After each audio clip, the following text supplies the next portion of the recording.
Hey guys, Hellblade 2 is one of the only Xbox games I've enjoyed this entire decade. So that means that Xbox is probably going to shut down the studio pretty soon.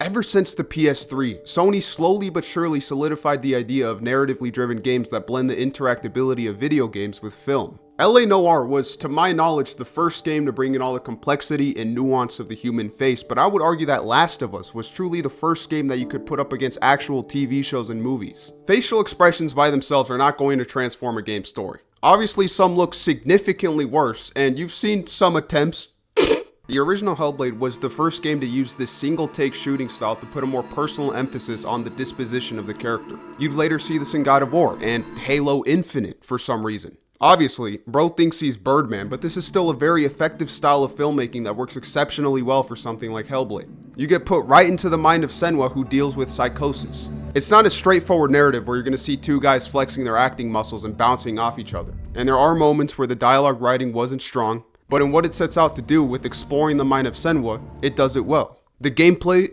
is the very definition of an Unreal Engine-ass game. There's a lot of walking and puzzles that sometimes get annoying, but the narrative is always present enough to keep you going, and the combat, while still being shallow, I think is flashy and serves its purpose. There are boss fights with pretty big names which I thought were very neat. The game overall was a pretty solid experience that I thought had all the potential to be expanded upon and taken further with this new game. And what we got is not much of an expansion as it is just a refining of the Hellblade formula. Both games are very similar with changes for the better or worse depending on the player. I personally think this is an improvement. The combat is so visceral now. It's a lot slower, and that was something I had to get used to. You can't really pull out extended combos now, but the fact that it is slower makes it feel more brutal and punishing. It's still shallow, but also more immersive. Of course, the graphics are better, the puzzles are better and make more sense. But the biggest change was the story. Last game was almost entirely inside of Senua's head with all these memories and visions. There were also photorealistic guys. But now in this game, there are actual different characters, and they talk to each other, and it's actually good.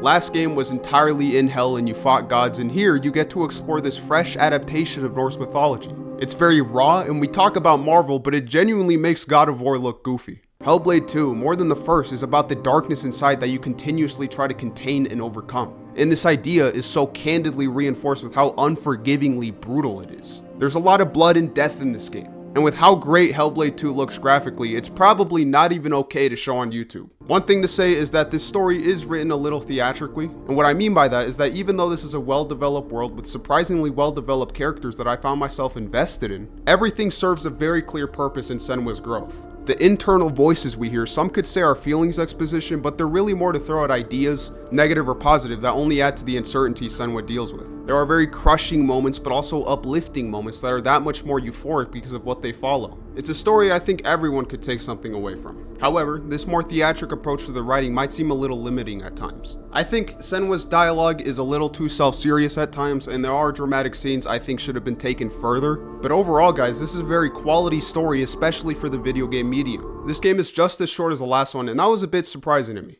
I guess this really is just a part 2 in Senua's saga. Hopefully we actually see another entry because Sexbox is a fucking enemy. But for now, Hellblade 2 is a very quality experience. I'll give it a 7 out of 10, really good. But yeah, I really do recommend you check this game out because it really is rare. Most video game stories fucking suck, dude. But yeah, thank you.